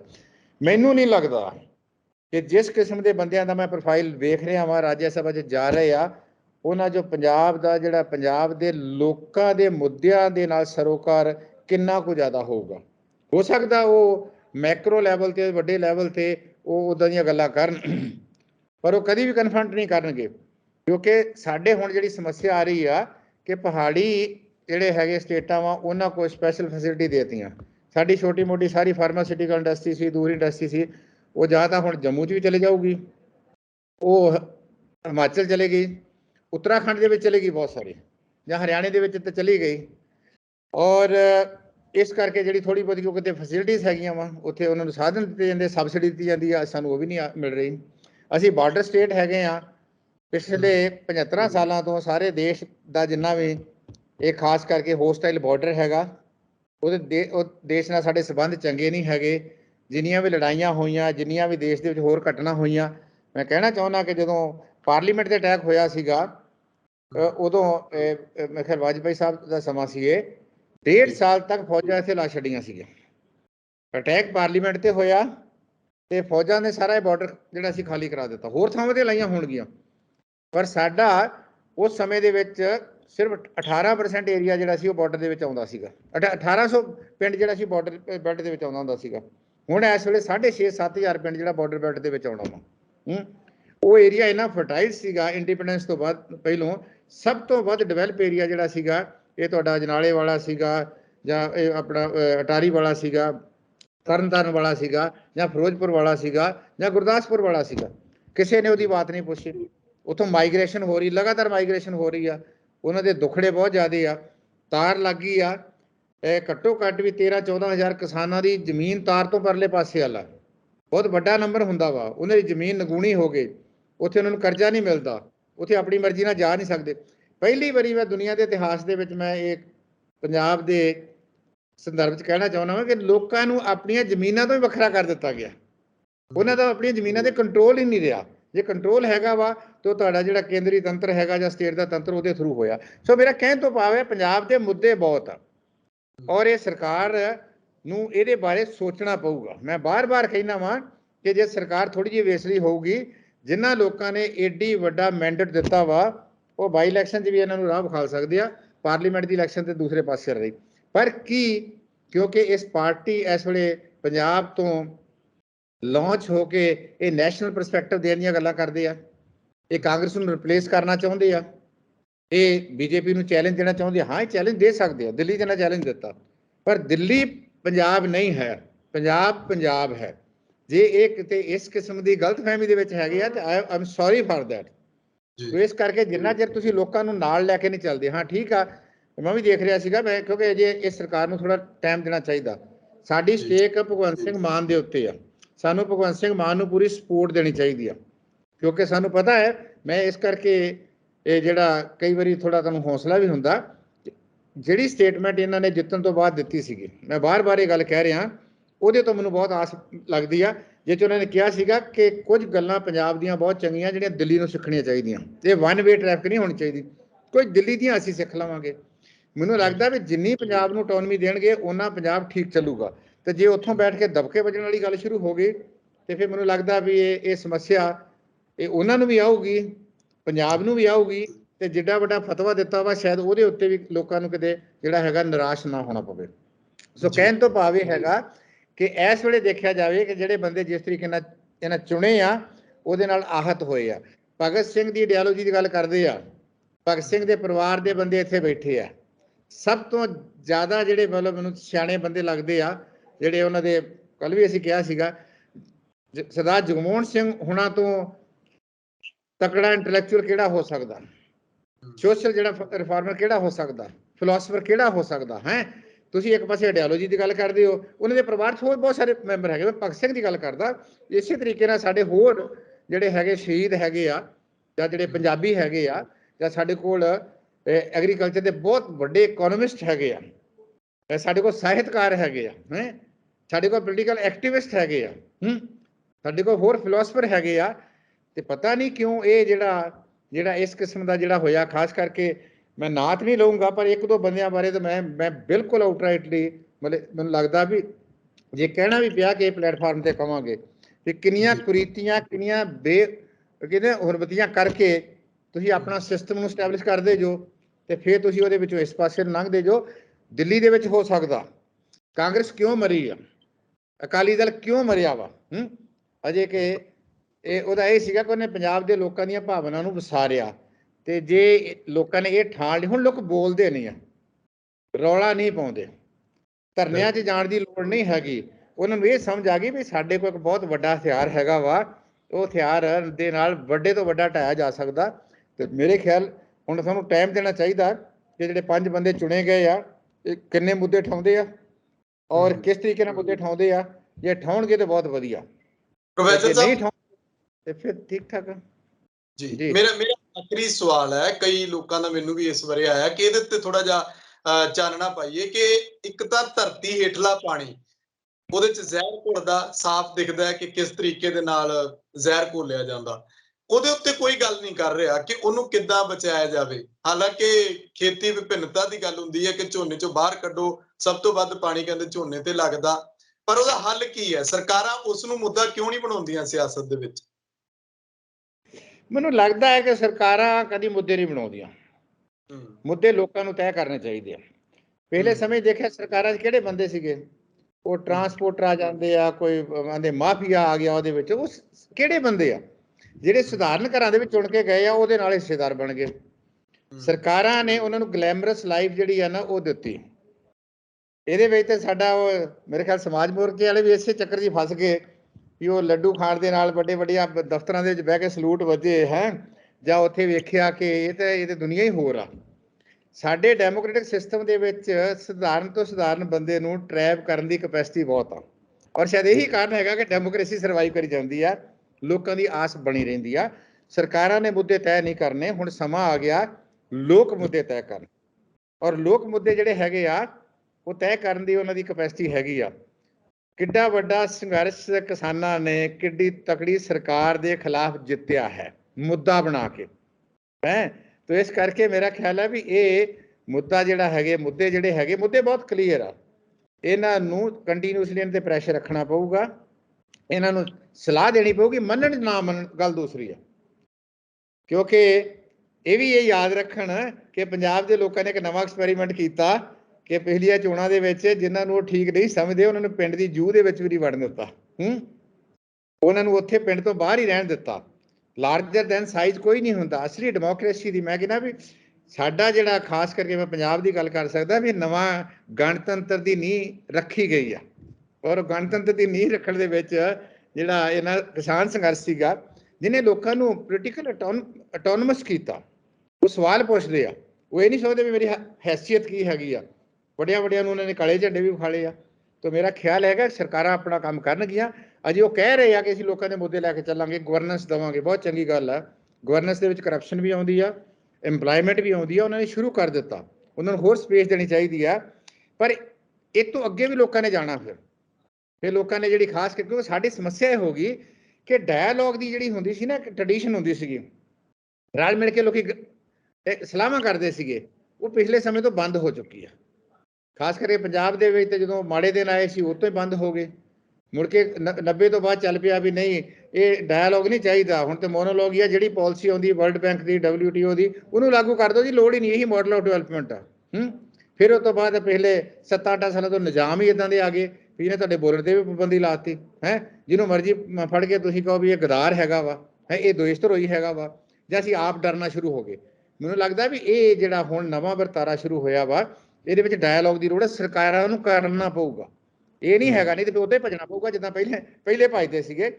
ਇੱਕ ਹੈਲਪਲਾਈਨ ਖੋਲੀ ਹੈ, ਡਾਇਲੋਗ ਹੈ, ਉਹਨਾਂ ਨੇ ਲੋਕੀ ਹੁਣ ਜੇ ਉੱਥੇ ਦਿੰਦੇ ਆ ਤੇ ਉਹ ਜਿਹੜਾ ਉਹਦਾ ਜਵਾਬ ਦੇਣ, ਪਬਲਿਕਲੀ ਜਵਾਬ ਦੇਣ। ਹਾਂ ਮੈਂ ਕਹਿੰਦਾ ਵੀ ਜੇ ਕੋਈ ਗਲਤ ਸ਼ਿਕਾਇਤ ਕਰਦਾ ਵਾ ਤੇ ਨਾਲ ਇਹ ਵੀ ਇੱਕ ਲਾ ਦੇਣ ਉਹਦੇ ਵਿੱਚੋਂ ਜਿਹੜੀ ਉਹਨੂੰ ਕਹਿੰਦੇ ਨੇ ਐਨੈਕਸਰ ਲਾ ਦੇਣ ਵੀ ਉਹ ਬੰਦਾ ਰਿਸਪੌਂਸੀਬਲ ਹੋਊਗਾ, ਤਾਂ ਕਿ ਇਹ ਨਾ ਹੋਵੇ ਕਿ ਇਹਦਾ ਮਿਸਯੂਜ਼ ਹੋਵੇ। ਤੋ ਇਸ ਕਰਕੇ ਵੱਡੇ ਪੱਧਰ ਦੇ ਉੱਤੇ ਲੋਕਾਂ ਦੇ ਨਾਲ, ਖਾਸ ਕਰਕੇ ਜਿਹੜੇ ਮੰਤਰੀ ਸਾਹਿਬ ਆ, MLA ਸਾਹਿਬ ਹੈਗੇ ਆ, ਇਹ ਵੱਡੇ ਇਕੱਠਾਂ 'ਚ ਜਾ ਕੇ ਜਿਹੜੇ ਕਾਂਗਰਸ ਵਾਲੇ ਤੇ ਅਕਾਲੀ ਵਾਲੇ ਭੁੱਲ ਗਏ ਸੀਗੇ, ਬੈਠ ਜਾਓ ਪਿੰਡ ਦੇ ਵਿੱਚ ਜਾ ਕੇ, ਤੁਹਾਨੂੰ ਕੋਈ ਕੁਛ ਨਹੀਂ ਕਹਿੰਦਾ। ਪੰਜਾਬ ਦੇ ਲੋਕ ਤੇ ਇਦਾਂ ਦੇ ਹੈਗੇ ਆ ਵੀ ਉਹ ਘਰ ਆਇਆ ਬੰਦਾ ਭਾਵੇਂ ਕਿੰਨਾ ਉਹਦੇ ਨਾਲ ਨਾਰਾਜ਼ ਹੋਣ, ਜਦੋਂ ਤੁਸੀਂ ਉਹਨਾਂ ਦੀ ਮੰਜੀ ਤੇ ਬਹਿ ਜਾਓ ਜਾ ਕੇ, ਤੇ ਜੇ ਪੈਂਦ ਵਾਲੇ ਪਾਸੇ ਵੱਲ ਬਹਿ ਜਾਓ ਫਿਰ ਤੁਹਾਨੂੰ ਸਿਰ ਤੇ ਚੁੱਕ ਲੈਣਗੇ, ਭਾਵੇਂ ਉਹਨੇ 20 ਗੁਨਾਹ ਕੀਤੇ ਹੋਣ। ਤਾਂ ਇਹ ਡਾਇਲੋਗ ਦੀ ਲੋੜ ਹੈਗੀ ਆ। ਇਹ ਸਰਕਾਰ ਦੇ ਵਿੱਚ ਥੋੜਾ ਜਿਹਾ ਹੋਰ ਕੰਮ ਕਰਨ ਦੀ ਲੋੜ ਹੈ। 82 ਬੰਦੇ ਨਵੇਂ ਆ, ਔਰ ਮੈਨੂੰ ਲੱਗਦਾ ਵੀ ਸ਼ਾਇਦ ਬਹੁਤਿਆਂ ਦੇ ਵਿੱਚੋਂ ਉਹਨਾਂ ਨੂੰ ਮੈਂਬਰ ਪੰਚਾਇਤ ਵੀ ਦਾ ਤਜਰਬਾ ਨਾ ਹੋਵੇ। ਉਹਨਾਂ ਦੀ ਟ੍ਰੇਨਿੰਗ ਦੀ ਲੋੜ ਆ। ਉਹਨਾਂ ਨੂੰ ਦਬਕੇ ਮਾਰਨ ਦੀ ਲੋੜ ਨਹੀਂ ਹੈਗੀ, ਉਹਨਾਂ ਨੂੰ ਪਿਆਰ ਦੇ ਨਾਲ ਸਮਝਾਉਣ ਦੀ ਲੋੜ ਹੈਗੀ ਆ ਵੀ ਤੁਸੀਂ ਆਹ ਨਾ ਕੀਤਾ ਤੁਹਾਨੂੰ ਕੱਢ ਦੇਵਾਂਗੇ, ਆਹ ਨਹੀਂ ਹੋਊਗਾ, ਆਹ ਹੋ ਜਾਊਗਾ। ਇੱਦਾਂ ਕੀਤਿਆਂ ਤੁਸੀਂ ਲੋਕਾਂ ਕੋਲ ਕੰਮ ਨਹੀਂ ਕਰਾ ਸਕਦੇ। ਉਹਨਾਂ ਨੂੰ ਟ੍ਰੇਨਡ ਕਰੋ, ਉਹਨਾਂ ਨੂੰ ਸਮਝਾਓ, ਉਹਨਾਂ ਦੀਆਂ ਵਰਕਸ਼ਾਪਾਂ ਲਾਓ, ਉਹਨਾਂ ਦੇ ਅਧਿਕਾਰ ਦੱਸੋ, ਉਹਨਾਂ ਦੀ ਰਿਸਪੌਂਸਿਬਿਲਿਟੀ ਦੱਸੋ, ਲੋਕਾਂ ਨਾਲ ਕਿੱਦਾਂ ਵਿਚਰਨਾ ਹੈ, ਬਿਊਰੋਕ੍ਰੇਟਿਕ ਸਟਰਕਚਰ ਨਾਲ ਕਿੱਦਾਂ ਵਿਚਰਨਾ ਹੈ, ਪਾਲਿਸੀ ਕਿੱਦਾਂ ਬਣਾਉਣੀ ਹੈ, ਉਹਦੀ ਫੀਡਬੈਕ ਲਓ। ਜਿਹੜਾ ਵੀ ਐਮਐਲਏ, ਮੈਂ ਕਹਿੰਦਾ ਵੀ ਆਪਣੇ ਐਮਐਲਏ ਜਿਹੜੇ ਹੈਗੇ ਬਣਵੇਂ, ਉਹਨਾਂ ਦੀ ਫੀਡਬੈਕ ਲੈ ਲੈਣ, ਆਪੋਜੀਸ਼ਨ ਵਾਲੇ ਦੀ ਫੀਡਬੈਕ ਲੈ ਲੈਣ। ਉਹ ਫੀਡਬੈਕ ਨੂੰ ਇੱਕ ਪ੍ਰੋਸੈਸ 'ਚ ਪਾ ਕੇ ਜਿਹੜੀ ਕਾਮਨ ਚੀਜ਼ਾਂ ਨੂੰ ਕੱਢ ਕੇ ਉਹ ਫੈਸਲਾ ਕਰ ਦੇਣ। ਦੇ ਹੈਵ ਦ ਲੈਜੀਟੀਮੇਟ ਪਾਵਰ, ਫੈਸਲਾ ਉਹ ਲੈ ਸਕਦੇ ਆ ਜਿਹੜੇ ਉਹਨਾਂ ਦੇ ਅਧਿਕਾਰ ਹੈਗੇ ਆ। ਤੇ ਮੇਰੇ ਖਿਆਲ ਇਹੀ ਇੱਕ ਤਰੀਕਾ ਹੈਗਾ ਵੀ ਜਿਹਦੇ ਨਾਲ ਅਸੀਂ ਅੱਗੇ ਚੱਲ ਸਕਦੇ ਹਾਂ। ਪ੍ਰੋਫੈਸਰ ਸਾਹਿਬ, ਮੇਰੇ ਹਿਸਾਬ ਨਾਲ ਸਵਾਲ ਦਾ ਜਵਾਬ ਪੂਰਾ ਨਹੀਂ ਹੋਇਆ। ਧਰਤੀ ਹੇਠਲੇ ਪਾਣੀ ਦੀ ਜਦੋਂ ਗੱਲ ਹੈ ਕਿ ਉਹਦਾ ਹੱਲ ਕੀ ਹੈ? ਮੈਂ ਐਗਰੀਕਲਚਰ ਸਾਇੰਟਿਸਟ ਨਹੀਂ ਹੈਗਾ। ਇਹ ਸਵਾਲ ਤਾਂ ਮੈਨੂੰ ਮੈਂ ਉਹਨਾਂ ਵਾਸਤੇ ਛੱਡ ਦਿੱਤਾ, ਕਿਉਂਕਿ ਤੁਹਾਡਾ ਉਹਨਾਂ ਦੇ ਨਾਲ ਵੀ ਹੈਗਾ ਵਾ, ਤੇ ਇਹ ਸਵਾਲ ਉਹਨਾਂ ਨੂੰ ਪੁੱਛਿਆ ਜਾਵੇ। ਮੈਂ ਉੱਤੋਂ ਕਹਿ ਦੂੰਗਾ ਡਿਵਰਸੀਫਾਈ ਕਰ ਦਿਓ ਜੀ, ਪਰ ਡਿਵਰਸੀਫਾਈ ਆਪਾਂ ਤਾਂ ਕਰਾਂਗੇ ਅੱਗੇ ਤਾਂ ਮੁੱਲ ਮਿਲੂਗਾ। ਲੋਕਾਂ ਨੇ ਸਨਫਲਾਵਰ ਨੂੰ ਡਿਵਰਸੀਫਾਈ ਕੀਤਾ ਸੀਗਾ, ਹੋਰ ਫਸਲਾਂ ਲੈ ਕੇ ਆਉਂਦੀਆਂ, ਮੁੱਲ ਨਹੀਂ ਮਿਲਦਾ। ਜੇ ਤਾਂ ਐਮਐਸਪੀ ਇੰਸ਼ੋਰਡ ਹੋਵੇ ਲੋਕੀ ਕਰ। ਪਾਣੀ ਦੀ ਸਭ ਤੋਂ ਵੱਡੀ ਜ਼ਰੂਰਤ, ਸਭ ਤੋਂ ਵੱਡੀ ਸਮੱਸਿਆ ਕਿਸਾਨੀ ਨੂੰ ਤੇ ਛੋਟੇ ਤੇ ਗਰੀਬ ਵਿਅਕਤੀ ਨੂੰ ਹੈ। ਉਹਨਾਂ ਨੂੰ ਪਤਾ ਹੈ ਪਾਣੀ ਇੱਕ ਕਾਮਨ ਸੋਰਸ ਆ। ਗਰੀਬ ਬੰਦਿਆਂ ਦਾ, ਘੱਟ ਜ਼ਮੀਨਾਂ ਵਾਲਿਆਂ ਦਾ ਉਸ ਸੋਰਸ ਦੇ ਉੱਤੋਂ ਜਿਹੜਾ ਵਾ ਉਹ ਲਾਂਭੇ ਹੋਈ ਜਾਂਦੇ ਆ। ਇਹ ਆਉਣ ਵਾਲੇ ਸਮੇਂ 'ਚ ਹੋਰ ਸਮੱਸਿਆ ਬਣਨੀ ਆ, ਕਿ ਜਿਹੜਾ ਕਾਮਨ ਸੋਰਸ ਹੈਗਾ ਵਾ, ਇੱਕ ਆਦਮੀ ਇਹਨਾਂ ਡੂੰਘਾ ਟਿਊਬਵੈੱਲ ਨਹੀਂ ਲਾ ਸਕਦਾ, ਘਰ ਦੇ ਵਿੱਚ ਮੋਟਰ ਨਹੀਂ ਲਾ ਸਕਦਾ, ਉਹਨੇ ਹੋਰ ਕਿਸਮ ਦੀਆਂ ਸਮਾਜਿਕ ਤੇ ਆਰਥਿਕ ਸਮੱਸਿਆ ਪੈਦਾ ਕਰਨੀਆਂ ਵਾ। ਤੋ ਇਸ ਕਰਕੇ ਇੱਕ ਤਰੀਕਾ ਤਾਂ ਹੈਗਾ ਵੀ ਨਹਿਰੀ ਪਾਣੀ ਜਿਹੜਾ ਹੈਗਾ ਉਹਨੂੰ ਸੰਭਾਲਿਆ ਜਾਵੇ ਜਿੰਨਾ ਸੰਭਾਲਿਆ ਜਾ ਸਕਦਾ। ਖੇਤੀ ਨਾਲੋਂ ਮੈਨੂੰ ਲੱਗਦਾ ਵੀ ਜਿਹੜਾ ਸ਼ਹਿਰਾਂ ਦੇ ਵਿੱਚ ਵੀ ਧਿਆਨ ਦੇਣ ਦੀ ਲੋੜ ਆ, ਵੀ ਸ਼ਹਿਰਾਂ ਦੇ ਵਿੱਚ ਲੋਕੀ ਜਿਹੜੇ ਖਾਸ ਕਰਕੇ 5 ਸਟਾਰ ਆ ਜਾਂ ਇੰਡਸਟਰੀ ਆ, ਉਹ ਪਾਣੀ ਕਿੰਨਾ ਪੀਂਦੀ ਆ, ਇਹ ਵੀ ਦੇਖਣ ਵਾਲੀ ਲੋੜ ਹੈਗੀ ਆ। ਜਿੱਦਾਂ ਪਰਾਲੀ ਦਾ ਧੂੰਆਂ ਜਿਹੜਾ ਸੀਗਾ ਉਹ ਪੋਲਿਊਸ਼ਨ ਕਰਦਾ ਸੀਗਾ, ਮੈਨੂੰ ਲੱਗਦਾ, ਕਿਉਂਕਿ ਇੱਕ ਆਪਣਾ ਸ਼ਹਿਰ ਹੈਗਾ ਬਹੁਤ ਵੱਡਾ ਬੰਗਲੌਰ 'ਚ ਮੈਂ ਪਿੱਛੇ ਗਿਆ ਸੀ, ਤੇ ਮੈਂ ਐਗਜ਼ੈਕਟ ਫਿਗਰ ਤਾਂ ਨਹੀਂ ਦੇ ਸਕਦਾ। ਮੇਰੇ ਇੱਕ ਦੋਸਤ ਨੇ ਕਿਹਾ ਕਿ ਜਿੰਨਾ ਉੱਥੇ ਕਿੰਨੇ ਜ਼ਿਲ੍ਹਿਆਂ ਦਾ ਪਾਣੀ ਜਿਹੜਾ ਖੇਤੀ ਨੂੰ ਚਾਹੀਦਾ ਸੀ, ਉਹ ਸਾਰਾ ਹੁਣ ਬੰਗਲੌਰ ਸ਼ਹਿਰ ਨੂੰ ਜਿਹੜਾ ਵਾ ਉਹ ਦੇਣਾ ਸ਼ੁਰੂ ਕਰ ਦਿੱਤਾ ਵਾ, ਔਰ ਖੇਤੀ ਦੀ ਸਮੱਸਿਆ ਆਉਣੀ ਸ਼ੁਰੂ ਹੋ ਗਈ ਹੈ। ਸਾਨੂੰ ਵਾਟਰ ਦੀ ਮੈਨੇਜਮੈਂਟ ਕਰਨੀ ਪਊਗੀ। ਸਾਨੂੰ ਥੀਨ ਡੈਮ ਨੂੰ ਜਿਹੜਾ ਹੈਗਾ ਪ੍ਰੋਪਰ ਚਲਾਉਣ ਵਾਸਤੇ, ਜਿਹੜਾ ਮਾਧੋਪੁਰ ਵਾਲਾ, ਉਹਨੂੰ ਠੀਕ ਕਰਨਾ ਪਊਗਾ। ਪੰਜਾਬ ਦੇ ਜਿਹੜੇ ਵੱਡੇ ਸ਼ਹਿਰ ਹੈਗੇ ਉਹਨਾਂ ਨੂੰ ਪਾਣੀ ਜਿਹੜਾ ਇਹ ਪਾਣੀ ਸਪਲਾਈ ਕਰਨਾ ਪਊਗਾ। ਇਹ ਪਾਲਿਸੀਆਂ ਬਣਾਉਣੀਆਂ ਪੈਣੀਆਂ। ਹਾਂ, ਇਹ ਠੀਕ ਆ ਕਿ ਜੇ ਇਹ ਸਰਕਾਰ ਕੋਲ ਵਿਲ ਹੈਗੀ ਆ। ਪਹਿਲੀਆਂ ਸਰਕਾਰਾਂ ਨੇ ਤਾਂ ਉਹੀ ਕੰਮ ਕੀਤਾ, ਅਕਾਲੀਆਂ ਨੇ ਵੀ ਉਹੀ ਕੀਤਾ, ਕਾਂਗਰਸ ਨੇ ਵੀ ਉਹੀ ਕੀਤਾ, ਇਸੇ ਕਰਕੇ ਲੋਕਾਂ ਨੇ ਉਹਨਾਂ ਨੂੰ ਚੁੱਕ ਕੇ ਲਾਂਭੇ ਮਾਰਿਆ। ਇਹਦੇ ਵਿੱਚ ਵੀ ਉਹ ਭਾਈਚਾਰੇ ਦੇ ਬਹੁਤ ਬੰਦੇ ਹੈਗੇ ਆ, ਇਹਦਾ ਖਤਰਾ ਹੈਗਾ ਨਾ। ਇਹ ਨਹੀਂ ਹੈਗਾ ਵੀ ਇਹ ਸਾਰੇ ਜਿਹੜੇ ਹੈਗੇ ਆ ਬਹੁਤ ਦੁੱਧ ਧੋਤੇ ਆਏ ਆ ਤੇ ਬਹੁਤ ਚਿੱਟ ਕੱਪੜੀਏ ਹੈਗੇ ਆ। ਇਹਦੇ ਵਿੱਚ ਵੀ ਉਹ ਬੰਦੇ ਹੈਗੇ ਆ। ਬੰਦਿਆਂ ਦੀਆਂ ਆਦਤਾਂ ਜਿਹੜੀਆਂ ਨਾ, ਹੈਬਿਟਸ ਡਾਈ ਹਾਰਡ, ਉਹ ਟਾਈਮ ਲੱਗਦਾ ਵਾ। ਪਰ ਇਹ ਹੈਗਾ ਵੀ ਜੇ ਤੁਸੀਂ ਚੰਗੇ ਰਾਹ ਪਾ ਦੋਗੇ, ਤੇ ਜਿੰਨਾ ਬੰਦਾ ਇਸ ਪਾਸੇ ਵੱਲ ਦਾ ਹੋਵੇ, ਉਹਨਾਂ ਆਪਣੇ ਆਪ ਨੂੰ, ਪੰਜਾਬ ਦੀ ਤਾਂ ਖਾਸੀਅਤ ਆ ਕਿ ਉਹ ਆਪਣੇ ਆਪ ਨੂੰ ਸੈਕਰੀਫਾਈਸ ਕਰਨ ਤੱਕ ਵੀ ਜਾਂਦਾ, ਆਪਣੇ ਆਪ ਨੂੰ ਲਟਾਉਣ ਤੱਕ ਵੀ ਜਾਂਦਾ ਲੋਕਾਂ ਦੇ ਭਲੇ ਵਾਸਤੇ। ਤੇ ਮੈਨੂੰ ਲੱਗਦਾ ਵੀ ਇਹ ਸਾਰਿਆਂ ਨੂੰ ਰਲ ਮਿਲ ਕੇ ਜਿਹੜਾ ਇਸ ਕਿਸਮ ਦੀ ਜਿਹੜੀ ਸੋਚ ਡਿਵੈਲਪ ਕਰਨੀ ਚਾਹੀਦੀ। ਜ਼ਿੰਮੇਵਾਰੀ ਸਰਕਾਰ ਦੀ ਬਣਦੀ ਆ ਕਿ ਲੋਕਾਂ ਨੂੰ ਕੌਨਫੀਡੈਂਸ 'ਚ ਲਵੇ। ਲੋਕਾਂ ਨੇ ਉਹਨਾਂ ਨੂੰ, ਜਿੱਦਾਂ ਮਾਨ ਸਾਹਿਬ ਕਹਿੰਦੇ ਆ ਕਿ ਅਸੀਂ, ਲੋਕਾਂ ਨੇ ਫਤਵਾ ਦੇ ਦਿੱਤਾ, ਪਰ ਇਹ ਫਤਵਾ ਵਨ ਵੇ ਨਹੀਂ ਹੈ। ਤੁਸੀਂ ਲੋਕਾਂ ਨੂੰ ਕੌਨਫੀਡੈਂਸ 'ਚ ਲਓ, ਕੌਨਫੀਡੈਂਸ ਲੈ ਕੇ ਜਿਹੜੀ ਉਹਨਾਂ ਦੀਆਂ ਲੋੜਾਂ ਹੈਗੀਆਂ ਉਹ ਪੂਰੀਆਂ ਕਰ ਦਿਓ। ਸਾਡੀਆਂ ਉਸ ਹਿਸਾਬ ਨਾਲ ਲੋੜਾਂ ਪੂਰੀਆਂ ਜ਼ਿਆਦੀਆਂ ਹੈ ਵੀ ਨਹੀਂ ਗੀਆਂ। ਅਸੀਂ 2 ਰੋਟੀਆਂ ਨਾਲ ਵੀ ਗੁਜ਼ਾਰਾ ਕਰ ਸਕਦੇ ਹਾਂ, ਪਰ ਸਾਨੂੰ ਇਹ ਲੱਗੇ ਕਿ ਕੰਮ ਠੀਕ ਠਾਕ ਹੋ ਰਿਹਾ। ਜੀ, ਸ਼ੁਕਰੀਆ ਪ੍ਰੋਫੈਸਰ ਸਾਹਿਬ, ਧੰਨਵਾਦ ਤੁਹਾਡਾ। ਥੈਂਕ ਯੂ ਜੀ, ਥੈਂਕ ਯੂ। ਮੇਰੇ ਨਾਲ ਮੌਜੂਦ ਸਨ ਪ੍ਰੋਫੈਸਰ ਜਗਰੂਪ ਸਿੰਘ ਸੇਖੋਂ। 100 ਹੱਥ ਰੱਸਾ ਸਿਰੇ ਤੇ ਗੰਢ ਕੇ ਗੱਲ ਇੱਥੇ ਹੀ ਮੁੱਕਦੀ ਆ। ਨੀਤੀ ਤੇ ਨੀਅਤ ਚੰਗੀ ਹੋਣੀ ਚਾਹੀਦੀ ਆ। ਸਰਕਾਰਾਂ ਨੂੰ ਆਪਣੇ ਆਪ ਲੋਕ ਸਿੱਧੇ ਕਰ ਲੈਣਗੇ। ਇਹ ਸਰਕਾਰਾਂ ਨੂੰ, ਸਿਆਸਤਦਾਨਾਂ ਨੂੰ ਸਮਝ ਆ ਚੁੱਕੀ ਹੈ। ਤੁਸੀਂ ਆਪਣੇ ਵਿਚਾਰ ਕਮੈਂਟ ਜ਼ਰੂਰ ਕਰਿਓ। ਤਖਤ ਪੰਜਾਬ ਨੂੰ ਸਬਸਕ੍ਰਾਈਬ ਕਰੋ। ਮੈਨੂੰ ਇਜਾਜ਼ਤ ਦਿਓ। ਧੰਨਵਾਦ।